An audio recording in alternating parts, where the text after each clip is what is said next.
चौथे चैप्टर के अपने 7वें लेक्चर में, यह इस चैप्टर का अंतिम लेक्चर है और इसमें छठे चैप्टर से जो हमने अपने लेक्चर में सम्मिलित नहीं कर पाया था, IUF, ZIFT और GIFT,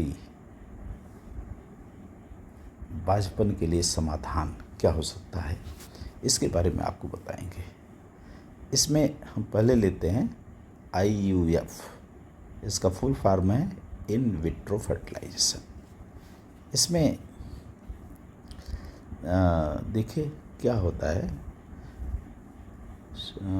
शुरुआत इसका समझें। नेचुरल प्रेगनेंसी के दौरान फर्टिलाइजेशन यानी शुक्राणु और एग का मिलन फीमेल के अंदर होता है, जिसे प्रेगनेंसी कहते हैं।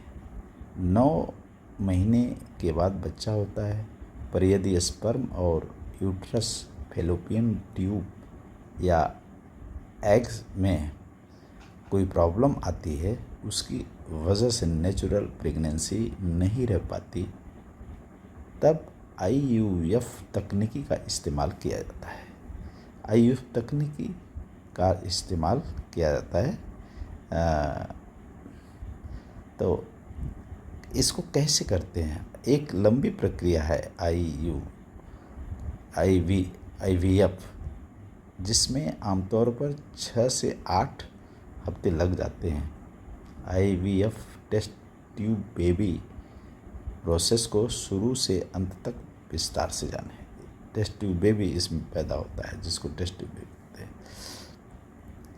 IUF के लिए पहले डॉक्टर से कंसल्ट करिए। शुरुआती डॉक्टर कंसल्ट करेगा, टेस्ट करेगा तमाम। देन ओवेरियन स्टिमुलेशन, ओवरी में स्टिमुलेंट्स, अंडे प्राप्त करने के लिए इंजेक्शन दिया जाता है, जिसे ओवेरियन स्टिमुलेशन कहा जाता है। अगला है IUF सेंटर में एक सैंपल कलेक्ट किया जाता है। स्पर्म का सैंपल, सीमेन जिसको कहेंगे, ये फादर से या मेल से लिया जाता है।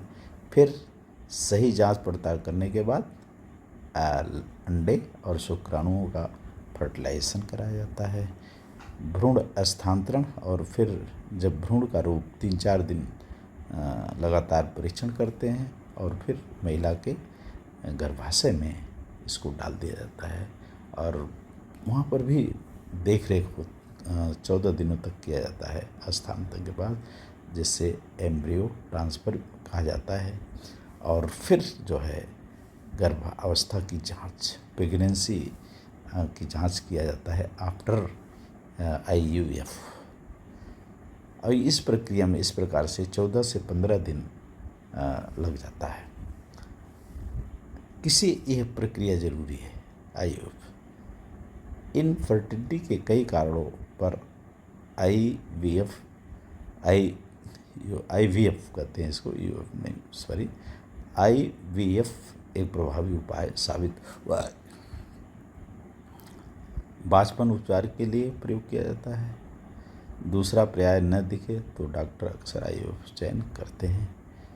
IUF उपचार की ज़रूरत किसे है? अगर आपका पार्टनर इन परिस्थितियों का सामना नहीं कर पा रहा है, तो आपको IUF ज़रूरी पड़ सकती है।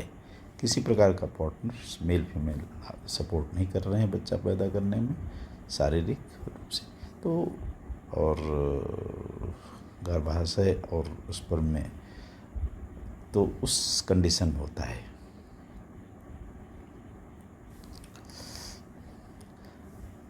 इसके फायदे क्या हैं? देखिए कि कपल्स के किसी वरदान से कम नहीं साबित हुआ। ये किसी कपल्स के लिए जो बच्चा प्रक्रिया करने में किसी प्रकार की दिक्कत है, शिशु का जन्म से लेकर गर्भपात तक का खतरा कम करने पर लाखों जोड़े IUF से फ़ायदा कर रहे हैं, जिनमें बार बार गर्भपात हो जाता है या किसी प्रकार दिक्कतें हो जाती है। अब इसके बाद जो है इसके साइड इफ़ेक्ट क्या होते हैं? IUF प्रोसेस के दरमियान कॉम्प्लिकेशंस हो सकता है, तनाव, हल्के क्रैम्प्स और कब्ज हो सकता है, हैवी वेजाइनल ब्लीडिंग हो सकती है, गर्भपात खतरा हो सकता है, एक्सोट्रोपी प्रेगनेंसी हो सकती है, और समय से पहले प्रसव हो सकता है, ओवेरियन हाइपर स्टिमुलेशन सिंड्रोम पैदा हो सकता है। ये सब खतरे हैं। अब इस प्रकार से अन्य जो है सिस्टम भी डेवलप हुए हैं जिसके द्वारा भी कराया जा सकता है। नेक्स्ट है JIFT, युग्मनज अंतर डिंब वाहिनियों का स्थानांतरण, जाइगोट इंट्राफैलोपियन ट्रांसफर। इस 27 जून 2022 को जाइगोट इंट्राफैलोपियन प्लांट, जिसे ट्यूबल एम्ब्रियो प्लांट के रूप में माना जाता है, IVF का अनुकरण है। या IVF का अनुकरण है। इसमें क्या होता है, एक आरटी प्रक्रिया है जहां एक संबंध में निषेचन होता है। इस प्रकार जाइगोट को लेप्रोस्कोपी का उपयोग करके माँ की फैलोपियन ट्यूब में पहुंचाया जाता है। JIFT आगे बढ़ता जा रहा है। किसी भी आशंका के निश्चित आरोप और आगे विकास के लिए युग्मनज को गर्भधारण की नलियों में ले जाते हैं। JIFT असामान्य गर्भाशय ट्यूब महिलाओं के लिए नहीं है। अब इस एक बांझपन का उपचार है JIFT, जिसका उपयोग तब किया जाता है जब फैलोपियन ट्यूब ब्लॉकिंग अंडे को शुक्राणु के सामान्य बंधन से जोड़ा जाता है। एक महिला विधिवत अंडे से कोशिकाओं को हटा दिया जाता है, असंगत रूप से निश्चित किया जाता है। इसे परिणाम स्वरूप जाइगोट को लेप्रोस्कोपी के उपयोग से फैलोपियन ट्यूब में रखा जाता है।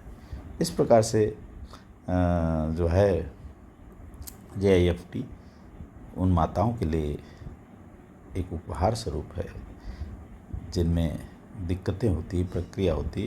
देखिए ये है, और JIFT कैसे होता है। माता के अंडाशय से ओम निकाल करके फैलोपियन ट्यूब में प्रवेश कराया जा रहा, और यहाँ पर फिर स्पर्म ले आकर के फर्टिलाइज कराया जाएगा, और फिर ये जा कर के ट्रांसप्लांट हो जाता है कहाँ, गर्भाशय में, और डॉक्टर की देख रेख में ये कार्य किया जाता है। अब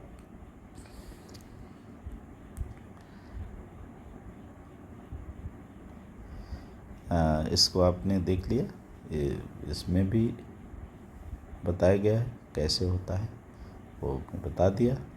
अंडाशय में पहले वो किया जाता है।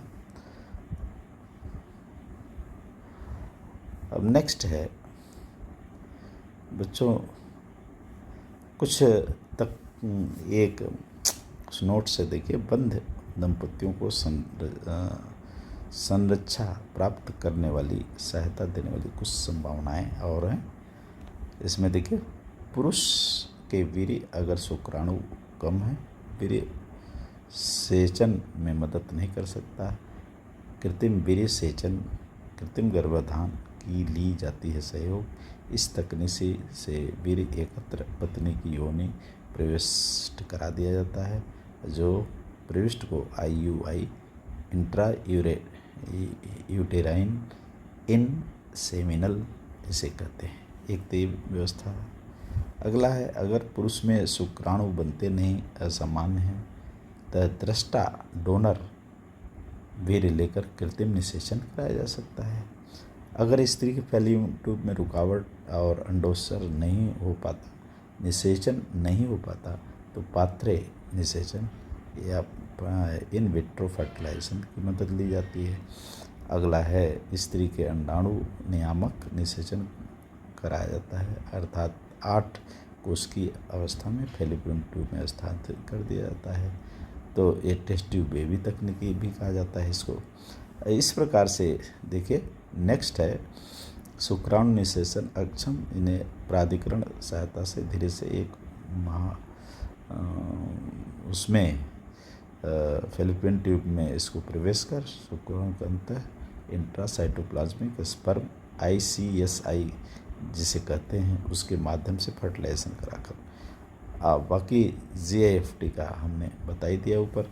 इस प्रकार बच्चों ये इस चैप्टर का ये अंतिम लेक्चर था।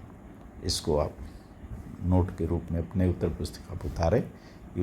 मेरे यूट्यूब चैनल को सब्सक्राइब लाइक करें और अब आपसे नेक्स्ट चैप्टर में अपने प्रथम लेक्चर के रूप में मिलेंगे। धन्यवाद।